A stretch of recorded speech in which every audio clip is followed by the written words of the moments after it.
vamos a analizar la sesión número 3 del taller intensivo de capacitación docente que se denomina el diagnóstico para favorecer el aprendizaje. A diferencia de las sesiones número 1 y 2 que se llevaban a cabo en un día, pues esta sesión 3 es un poco más larga y se llevará a cabo en un solo día, nada más esta sesión. Espero haberme dado a entender.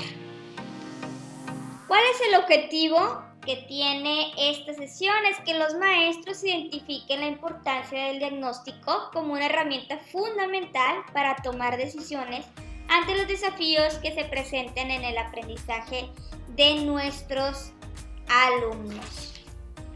Antes que nada, la actividad número 1, que se llama Desafíos en el aprendizaje, nos da un panorama de cómo está la educación en base a un informe que se denomina Experiencias de las comunidades educativas durante la contingencia sanitaria por COVID-19. Esto presentado por la Comisión Nacional para la Mejora Continua de la Educación en el año 2020. Aquí nos vienen diciendo que pues si bien los estudiantes tuvieron algunas fortalezas como que adquirieron nuevos conocimientos, que aprendieron a utilizar nuevas aplicaciones o plataformas, pues también hubo ciertas problemáticas, como que hubo menor aprendizaje y comprensión y la percepción de no tener los conocimientos necesarios para pasar al siguiente grado. Entonces, nos da una pregunta para analizar. ¿Qué percepción creen que tienen sus estudiantes sobre su aprendizaje? Ahí comienza la actividad número 1 para posteriormente decirnos que reflexionemos en base a estas dos preguntas, puesto que sabemos que al regresar a las aulas toda la comunidad se enfrentará a algunas situaciones, retos de diversa índole que implicarán el reconocimiento de múltiples elementos en los que se destaca la percepción del alumno sobre su propio aprendizaje, así como la del maestro.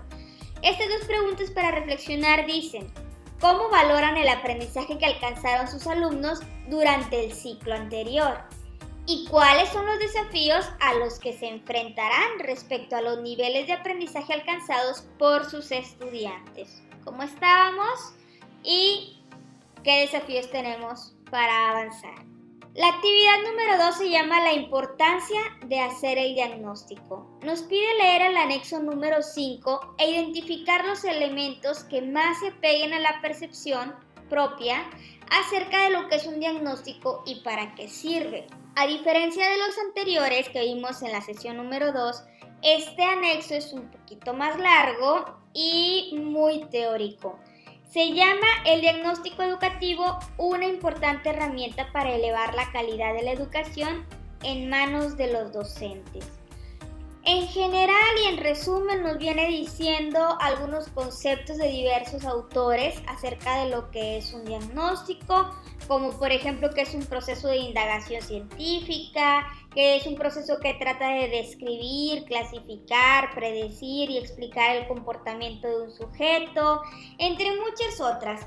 Pero el punto que tiene es decirnos que la conducta que podemos nosotros observar durante el diagnóstico no solamente se reduce al ámbito psicológico, sino que abarca del contexto, de las relaciones interpersonales, la motivación, el autoconcepto, los valores, etc. Y todo esto habría que tomarse en cuenta. Nos dicen que el objeto de estudio no va a ser solamente el objeto educativo, sino que tenemos que tomar en cuenta el contexto en el que tiene lugar el proceso educativo. Ya puede ser la institución, la comunidad, etc. Porque el diagnóstico tiene variables internas y externas. No solamente se trata de atender las deficiencias de los sujetos y su recuperación, sino que es una consideración nueva que podemos llamar pedagógica, que sería proponer sugerencias e intervenciones perfectivas. Nos dice que su finalidad no se reduce a la resolución de problemas, sino que incluye una función potenciadora de las capacidades y otras de tipo preventivo o proactivo. A partir del conocimiento que tenemos, pueden tomarse decisiones educativas adecuadas. ¿De qué conocimiento? El que adquirimos a través del diagnóstico, procurando adaptar y mejorar el aprendizaje y las intervenciones a las peculiaridades de cada uno de nuestros alumnos o la situación educativa. Así proporcionaríamos apoyo a los procesos de enseñanza-aprendizaje, a la diversidad del alumnado, al tratamiento de las necesidades educativas especiales, a lo académico, personal y profesional, y contribuiremos al logro de la calidad educativa.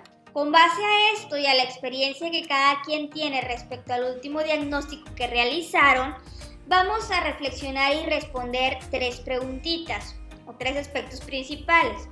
Nos dice que dentro del contexto de la pandemia, ¿qué cambios ustedes han realizado a las herramientas para elaborar su diagnóstico? ¿Hicieron modificaciones en la implementación? Pues definitivamente ante el trabajo a distancia tuvimos que haber hecho algunos cambios para poder realizar nuestro trabajo y obviamente también de las herramientas. Algunos, en lugar de una entrevista presencial al padre de familia o al alumno, utilizaron formularios de Google o alguna otra plataforma para poder tener acceso a dicha información.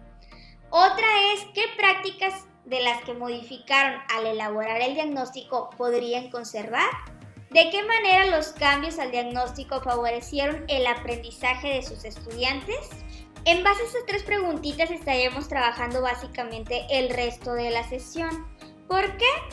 Porque nos dice que después de esto vamos a poner en este esquema que podemos visualizar 5 aspectos que recuperarían para aplicarlos en el diagnóstico que vamos a realizar en este ciclo escolar que está por comenzar. Posteriormente vamos a compartir 2 o 3 ejemplos en plenaria.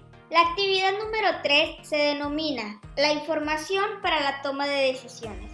Ahora bien, nos dice que a partir de los resultados del diagnóstico y tomando en consideración toda la información posible con la que ya contamos, vamos a conocer con mayor claridad cuál es la situación en que se encuentran nuestros alumnos. Con base en todo esto y recuperando el último diagnóstico que elaboraron, vamos a responder a lo siguiente. ¿Qué tipo de estrategias o actividades modificaron para atender a las necesidades de sus alumnos? Como parte de estas estrategias, implementaron actividades enfocadas a fortalecer la autonomía, la atención diferenciada, el trabajo colaborativo o la colaboración entre pares. Entonces, en base a esto vamos a escribir un ejemplo de una estrategia considerando los aspectos que podemos ver a continuación. Estos son los mismos, ya están aquí esquematizados. El primer aspecto de la estrategia sería cuál es el tema, cuál es su objetivo, luego la actividad que se realiza, cuáles son las características que atiende de los alumnos derivadas del diagnóstico y finalmente cuál fue el logro del objetivo planeado. Comenzamos entonces con la actividad número 4 que se llama herramientas de diagnóstico. Este es de manera individual y nos pide básicamente hacer un análisis de un cuadrito, que es el que observamos al lado derecho, de algunas herramientas que podemos utilizar para hacer el diagnóstico. Nos pide leerlo y seleccionar aquellas que no hayamos implementado.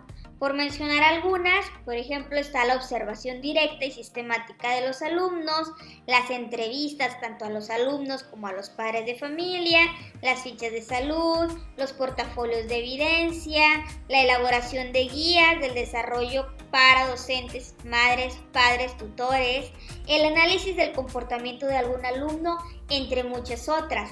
¿Esto para qué? Para verificar cuáles herramientas ya hemos aplicado y cuáles son aquellas que no hemos puesto en marcha pero que nos pueden servir. Incluso nos dice que podemos consultar con nuestros colegas si ellos ya las utilizaron o las identifican y nosotros aplicarlas o bien investigar acerca de ellas. Posteriormente vienen 2 herramientas con las que ya podemos contar para la puesta en marcha del diagnóstico del ciclo escolar 2021-2022. Estas herramientas pues son estos cuadritos que están aquí. La primera nos habla de que ya contamos con evaluación diagnóstica de segundo de primaria y hasta tercero de secundaria o con las fichas descriptivas de todos los niveles. Recordemos que la evaluación diagnóstica, pues el objetivo es ofrecer a los docentes una estrategia de evaluación que permite obtener un diagnóstico de los aprendizajes de los alumnos al inicio del ciclo escolar y pues que disponga, entre otros, también de la información para reflexionar en el consejo técnico y para contribuir al diálogo entre los maestros con el propósito de generar estrategias para el fortalecimiento de la práctica pedagógica. Las fichas descriptivas pues ya las tenemos, dice, para describir los aprendizajes que adquirieron y otros aspectos relevantes de cada uno de los niños. Para eso nos sirven. Viene un ejemplo de muchas habilidades, aprendizajes que pudiéramos tomar en cuenta y nos dice que tomemos importancia particular en aquellos niños que se encuentran en riesgo de no alcanzar los aprendizajes esperados del grado que cursan. Bueno, posteriormente a este cuadrito vamos a reflexionar acerca de estas dos preguntitas, que la primera dice: ¿qué utilidad me brinda la información arrojada por la evaluación diagnóstica y por las fichas descriptivas? ¿Y qué beneficios o ventajas tienen para mi práctica? Ahora bien, situándonos en el próximo diagnóstico, vamos a llenar un pequeño esquema. Este esquema dice esquema de información complementaria del diagnóstico, y qué es lo que vamos a hacer, especificar qué otros aspectos nosotros necesitamos conocer para complementar el diagnóstico que hemos estado pues de cierta manera formando desde el inicio de la sesión y que vamos a concluir durante el consejo técnico. Nos vamos a enfocar a poner por lo menos 3 aspectos que necesitamos conocer de nuestros alumnos, y también vamos a poner quién puede proporcionarme dicha información y cómo puedo involucrarlos en este proceso. Básicamente aquí termina nuestra sesión número 3. Sí es algo larga, es un poco repetitiva, pero bueno, a fin de cuentas servirá para ver qué nos falta fortalecer en nuestro diagnóstico escolar, sobre todo ahora que venimos de un trabajo nunca antes visto, como es un trabajo a distancia, nunca se había aplicado en la educación básica. No olviden suscribirse, darle like al video, recordarles que en la descripción está la página de Facebook donde pueden encontrar otros materiales.